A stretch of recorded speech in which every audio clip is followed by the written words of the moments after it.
Hi guys, welcome back to Too Cool for Middle School. Welcome to my office on this cloudy, rainy afternoon. Ooh. I just made a little bit of coffee and I was gonna do some planning. I've still been doing my own French press coffee and it's so different. It tastes so different, so much better than anywhere else I get it. It's not bitter at all, it's just so good. Let me set this down for a minute though. Okay, I was doing a little bit of planning and it's the end of the school year and I was already coming up with ideas and just thinking about things that I need to remember for next year, and I wanted to write all of that down, but I didn't have a new teacher planner yet. Hi Jensen. Oh, did you take off your pants? Huh. Okay. Jacket. There you go. All right. All right, bye. Hmm? No, bye-bye. Oh, okay. No, bye-bye. All right. Just kidding. Hi. So I was talking with Amy at For the Love of Pie. She has an Etsy shop and she makes amazing planners. And she's had that Etsy shop for quite a while and I've seen like the progression of her planners, and where she has them right now is my favorite. I follow her on Instagram and I saw this cover and I just thought this was perfect. I love this. She customizes everything for you.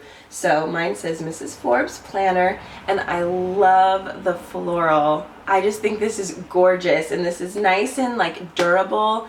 I got this a couple months early, but this is definitely going to last me all through next year. And then I like to refer back to my old planners and just see what I was doing at this point in the year, or look back at the lessons for a certain unit. So I pull out my planners pretty often from previous years. So this is definitely one that I'll look forward to pulling out. So I haven't even gotten a chance to really go through it, but I just got so excited when I saw it show up in the mail and I thought I would just share the unboxing with you. So right at the beginning it says Teacher Planner. I love this here, and it has kind of like the bright pastel color scheme, and for me that's my favorite. If you've seen my classroom, it's in these colors. So I love that all of the months are tabbed. This one goes from July through June. Here's the monthly layout.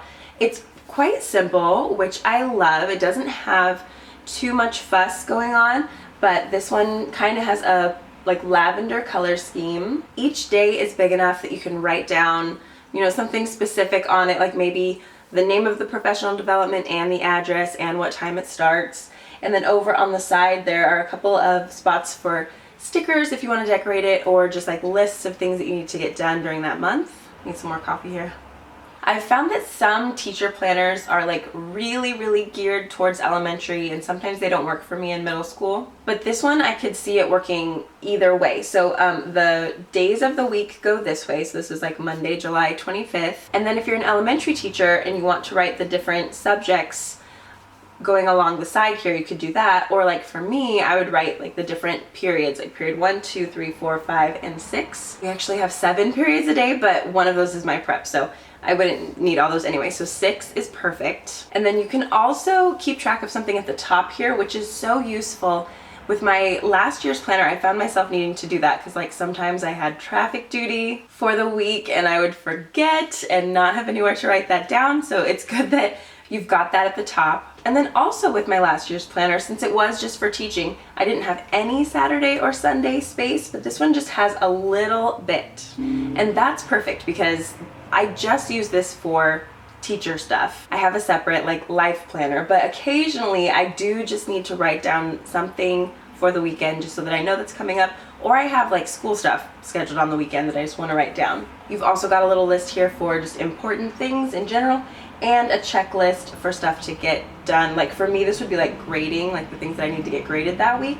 I normally have to keep that on like a separate post-it somewhere, and then sometimes it gets lost. So this is great to have all this week at a glance. Going into each month, you also have this page, which I think is really useful. It just has like monthly to-dos and important things, and then 3 different boxes just to keep track of whatever else you need. For me, this is great because I had 3 different like preps that I taught. so I could write down just like my major units for the month here. And then we always have events going on in our school every month. So whether it's like Greek Day or Science Day or Ellis Island Day or back to school night or open house or whatever, it's good to just like have those in mind at the beginning of the month, and I can just go through, I'm actually so excited to do this, I love doing this, but I can go through all of the months and just write down like the major events that are happening. And it's really helpful for me to keep those things in mind, because sometimes I'm like, oh, okay, the kids are gonna be like on a field trip during this month, so let me like do something to prepare them for that, or okay, I'm gonna have less teaching days this week or whatever. So this is just really, really helpful for me. And then before each of the month pages, there's also just this notes page. And I find this so useful. I had something like this in my last planner where I would just keep track of like what the other teachers that I work with are doing, so that I could kind of align with them, whether it was the people that teach the same thing as me or people that just teach the same grade. And I kind of wanted to support like content in other areas. But I always found myself needing somewhere to write that kind of stuff down, very close to where I was planning my own lessons, so I could just keep track of that all together. And you can probably tell by now that I'm a paper planner type of person. I like to have a physical planner. I know a lot of people do it all online, but I need it in front of me on my desk, and I love to write things out, and I love to just see it all in front of me. So for me, this is perfect. Okay, so all of the months are set up the same way.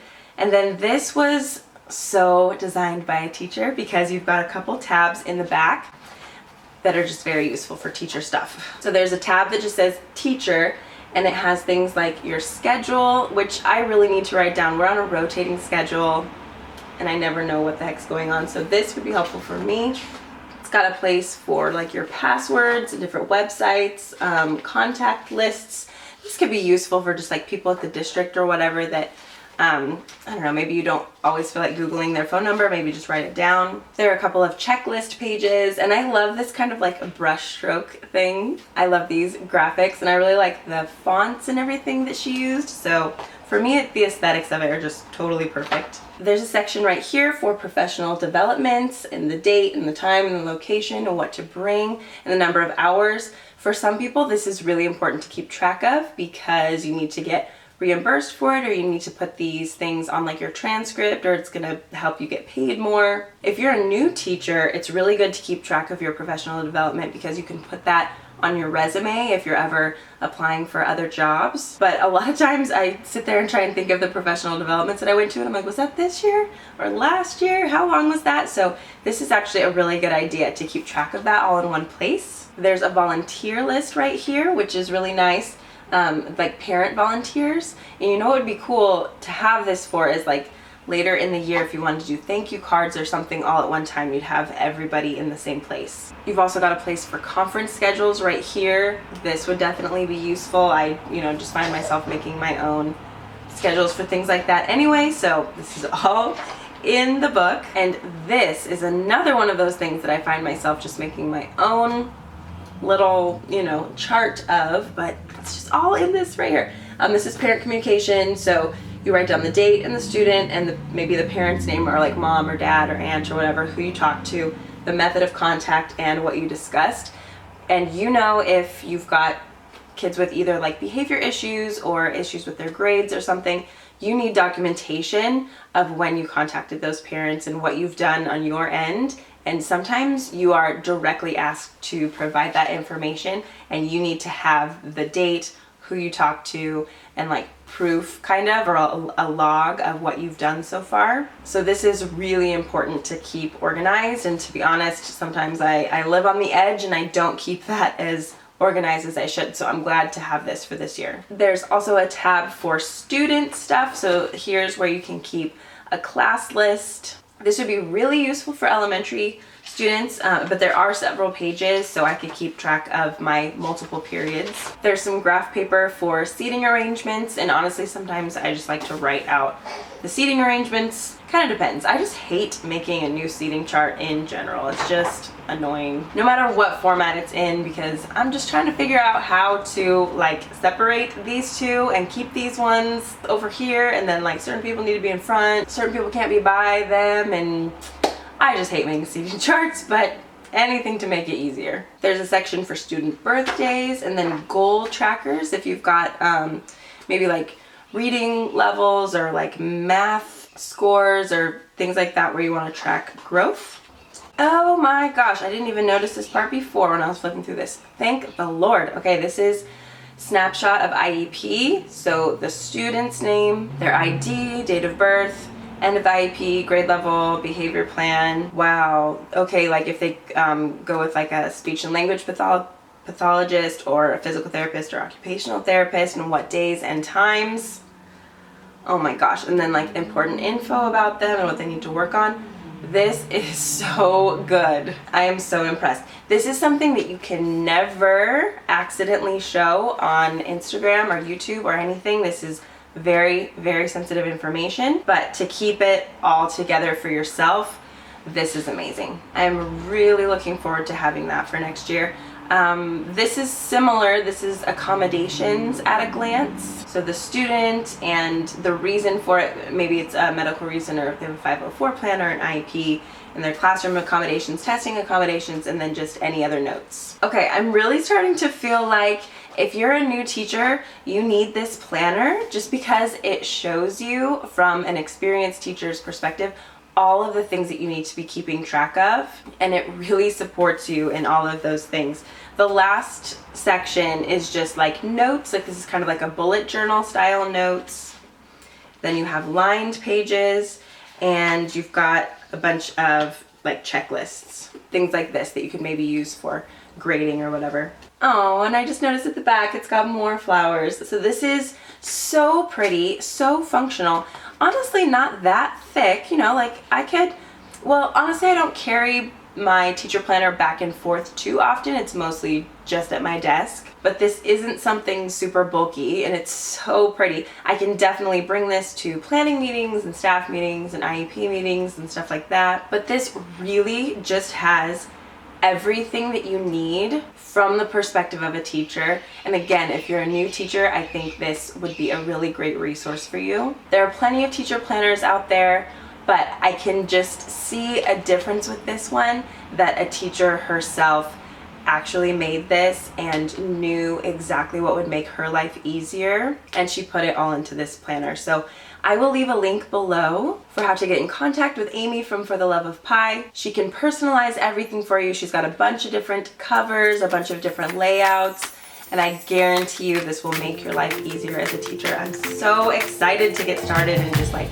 lay everything out for next year. So thank you so much for watching, guys. I will see you in my next video, and happy planning. Bye.